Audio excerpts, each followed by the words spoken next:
Chopper out towards shortstop. That might be 2. Ramirez to second for 1. The throw is wide off the glove of Wallace. 1 run is in, and here comes Burris. He'll score.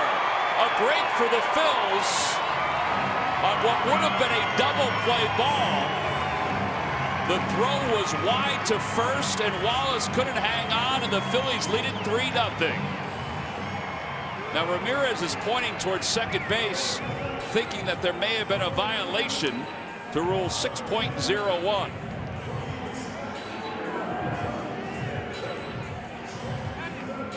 The Phillies will definitely take it, but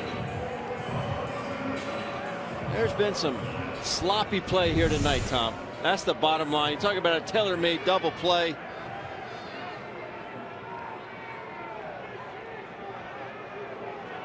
Well, Odubel never touched the bag, but he didn't do anything to impede Spangenberg's. Nothing. But he has to go, and this is where it's all new to all of us. This new rule, it's the Utley rule, basically.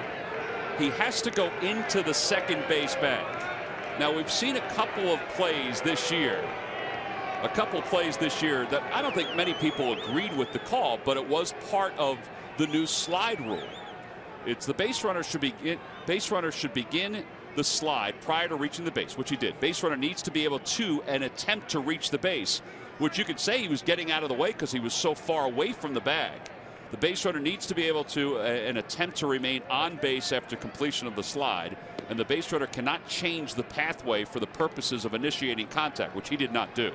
If anything, he slid short of the bag and away from Spangenberg, and that's essentially what they're trying to do, is to get, is to avoid the injuries. So it's kind of an education for all of us. Look how short he is from the bag.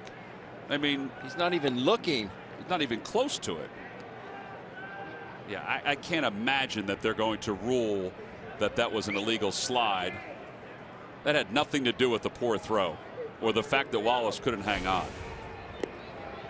So the umpires, just as we saw yesterday, will just put the headphones on, and the folks in New York, which will include an umpiring crew and a supervisor, will review what we just showed you, and they'll determine whether Odubel Herrera slid incorrectly. If this gets overturned, Tom, might need the rest of the he just said he's safe at first. He just said he's safe at first. Well, honestly, it's confirmed. Honestly, it's one of those things that we're kind of learning along with everybody else in Major League Baseball as far as the new slide rule goes. It's the first time we've had it, but we have to be aware of it. So the Phillies scored 2 runs to take a 3-0 lead. And Ryan Howard's coming up.